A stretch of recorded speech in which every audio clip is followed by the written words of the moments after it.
ಭಯಭರಿತ ಭಕ್ತಿಯಲಿ ಕಾಮಾರಿಯನು ಗೆಲಿದರ್ಜುನನು,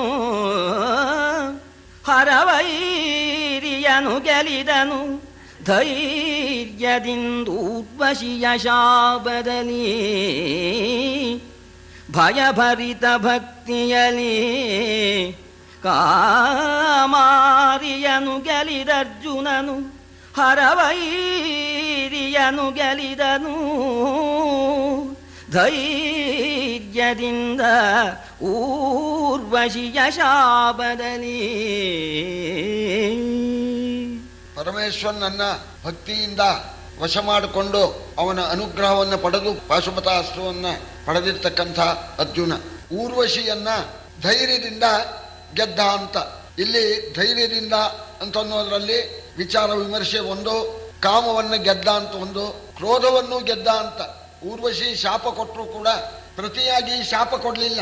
ಊರ್ವಶಿ ಕಾಮಿಸಿ ಬಂದ್ರೆ ಅವಳನ್ನು ಕಾಮಿಸ್ಲಿಲ್ಲ ಅಂತ. ಇದು ಮುಂದೆ ಇಂದ್ರನೇ ಬಂದು ಹೇಳ್ತಾನೆ, ಇದು ಪ್ರಪಂಚದಲ್ಲೇ ಇಲ್ಲ ಹೊಸ ರಿಕಾರ್ಡು ಅಂತ. ಕ್ರೋಧದಿಂದ ಕಾಮ ಗೆದ್ದವರಿದ್ದಾರೆ.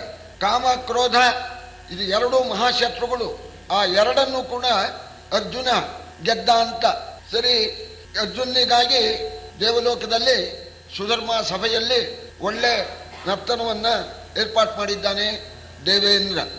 ಎರಡು ವಿಧವಾದ ನರ್ತನ, ಒಂದು ಲಾಸ್ಯ, ಒಂದು ತಾಂಡವ ಅಂತ. ಒಂದು ಮನೋಹರವಾದ್ದು, ಒಂದು ಭಯಂಕರವಾದ್ದು.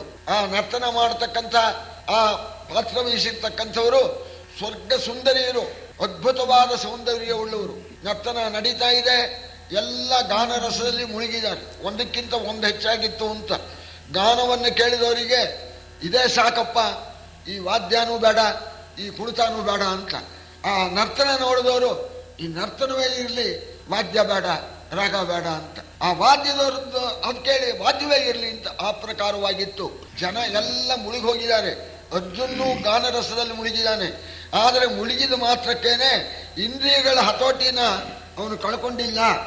ಈ ಯಮಾನುಷ ನೃತ್ಯವಾದ್ಯ ಸುಗೇಯ ರಸದಲ್ಲಿ ಮುಳುಗಿ ಕರಣದಲಾಯ ತೊಡಗದೆ ಪಾರ್ಥನಿದ್ದನು ಧೈರ್ಯ ಶಿಖರದಲ್ಲಿ. ಈ ಯುವತಿ ತಾನಾವಳೋ ಕುಸುಮಾಯುಧನ ಖಂಡಯವಲ ಮಷಮಾಯೇಯನುತ ಊರ್ವಶಿಯನು ಎವೆಯಿಕ್ಕದೆ ನಿರೀಕ್ಷಿಸಿದ.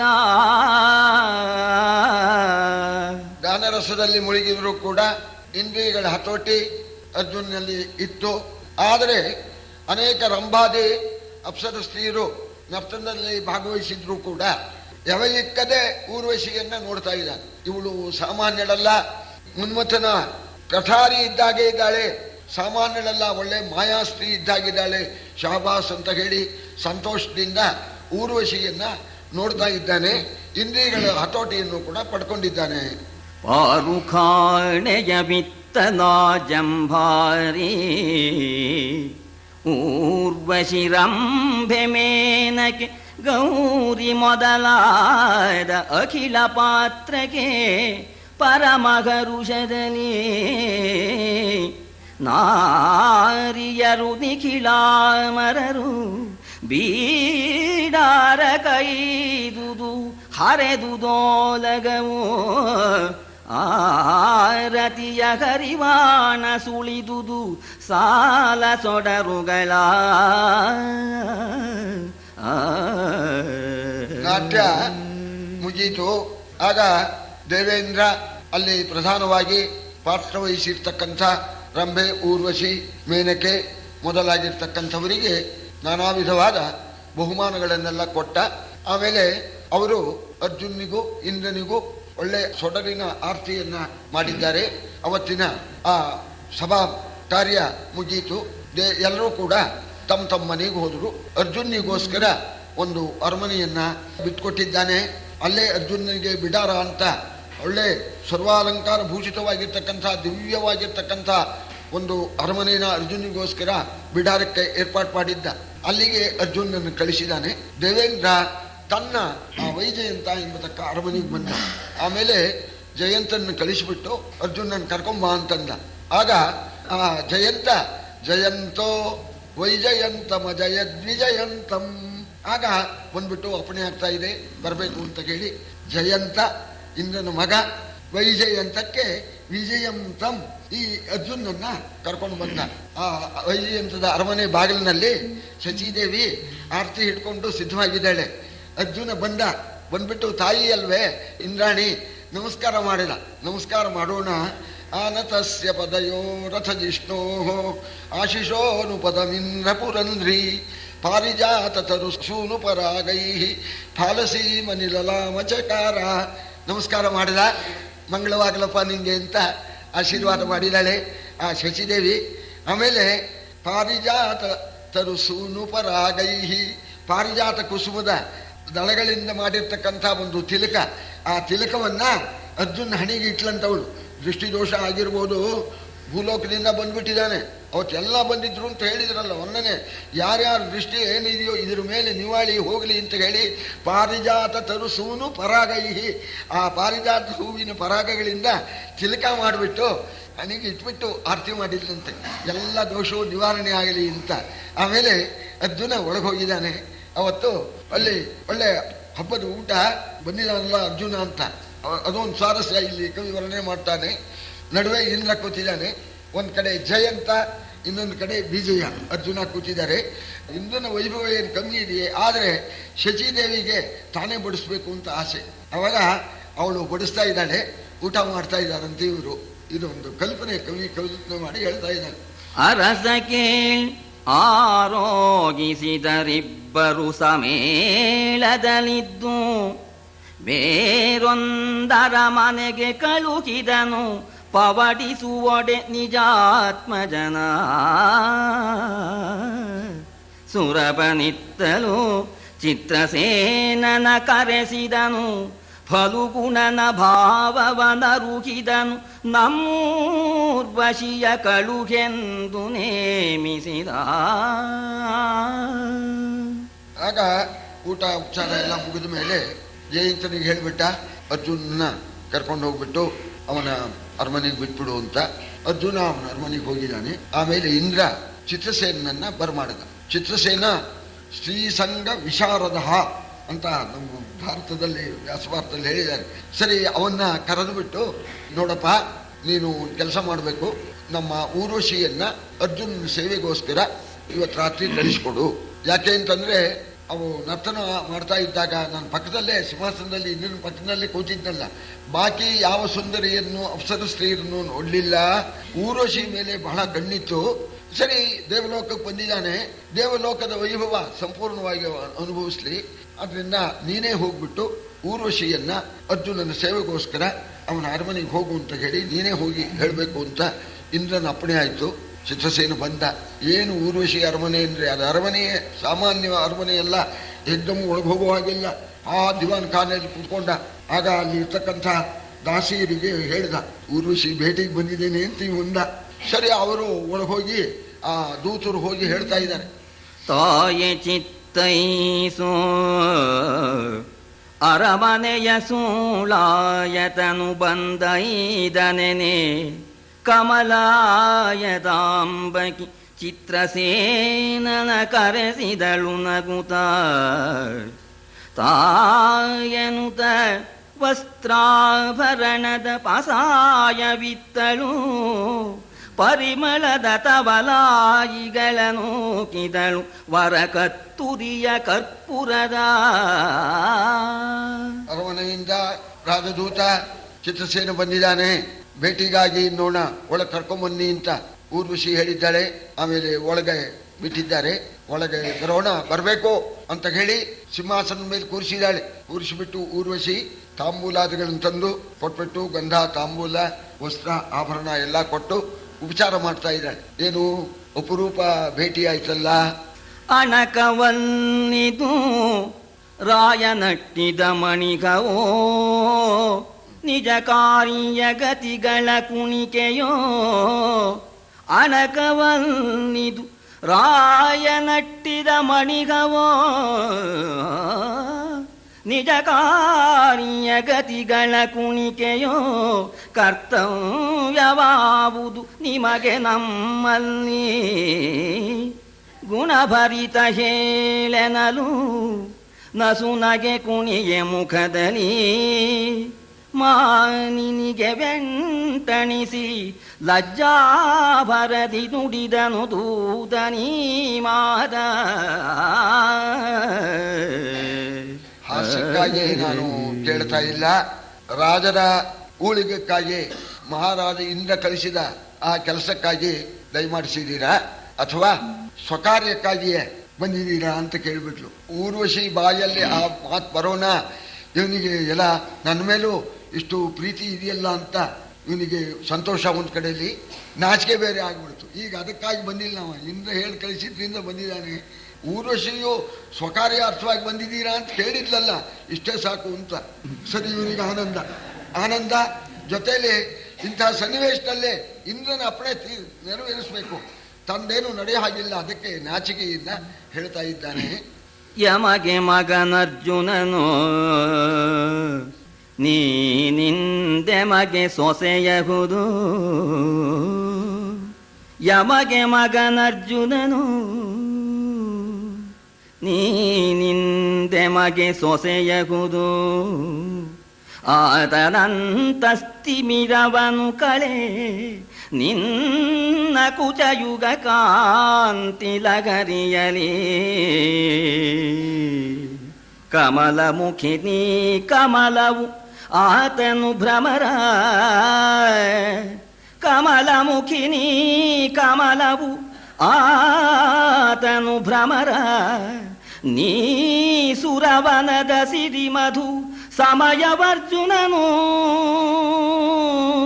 ನೀ ಸುರವನದ ಸಿರಿ ಮಧು ಸಮಯವರ್ಜುನನು ಎಂದು ಬೆಸಸಿದ ನಮರಪತಿಯೆಂದ.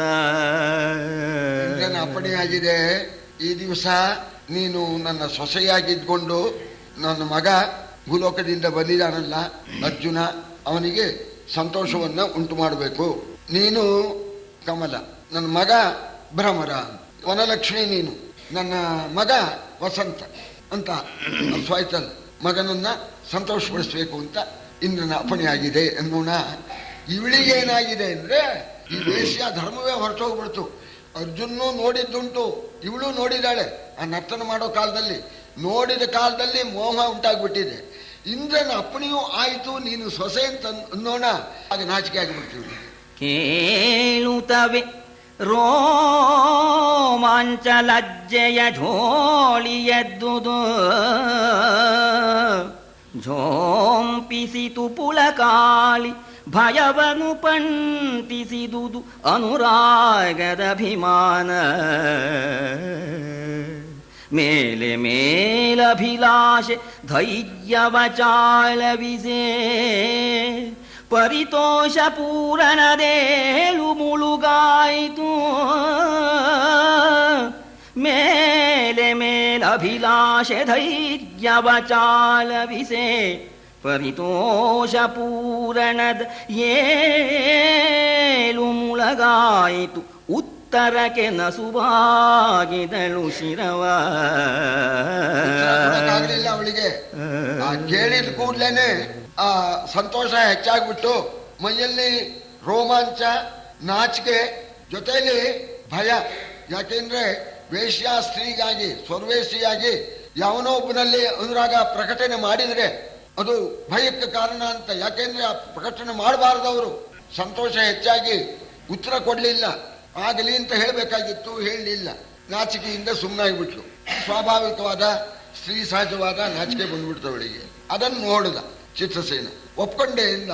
ಏನು ಇದರಿಂದ ನಿಮ್ಮ ಈ ಅಪ್ಸರ ಕುಲಕ್ಕೇನು ಅವಮಾನ ಇಲ್ಲ.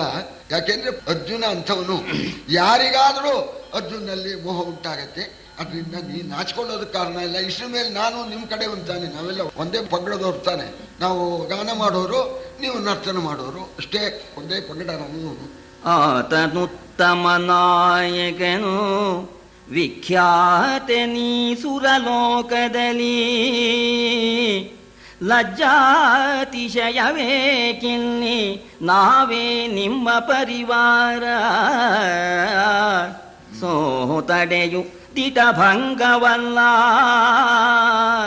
ಸೋತಡೆಯು ದಿಟಭಂಗವಲ್ಲ ಪುರಾತನದ ನಳನಗುಷ ಭರತಯಯಾತಿ ತ್ರಿಪರೊಳಗೆ ಈತನಗ್ಗಳನ್ನು ಅಬಲೆ ಕೇಳೆಂದ. ಸರಿಯಾಗಿದೆ. ಇದಕ್ಕೆ ನೀನೇನು ನಾಚ್ಕೊಳ್ಳೋದಕ್ಕೇನು ಕಾರಣ ಇಲ್ಲ. ನಾವೇನು ಹೊರಗಿನವರಲ್ಲ. ನಮ್ಮ ಮುಂದೆ ಸಂತೋಷ ನೀ ಸೂಚಿಸಿದ್ರು ಏನು ತಪ್ಪಲ್ಲ. ಯಾಕೆಂದ್ರೆ ಆತನು ಉತ್ತಮ ನಾಯಕ, ನೀನು ಅಪ್ಸರ ಸ್ತ್ರೀಯರಲ್ಲಿ ಉತ್ತಮ ನಾಯಕಿಯಾಗಿ ಇದ್ದವಳು. ನೀನು ಅವನಿಗೆ ಸೋತರೆ ತಪ್ಪಿಗೇನು ಕಾರಣ ಅಲ್ಲ. ಅವನು ಸಾಮಾನ್ಯನಲ್ಲ.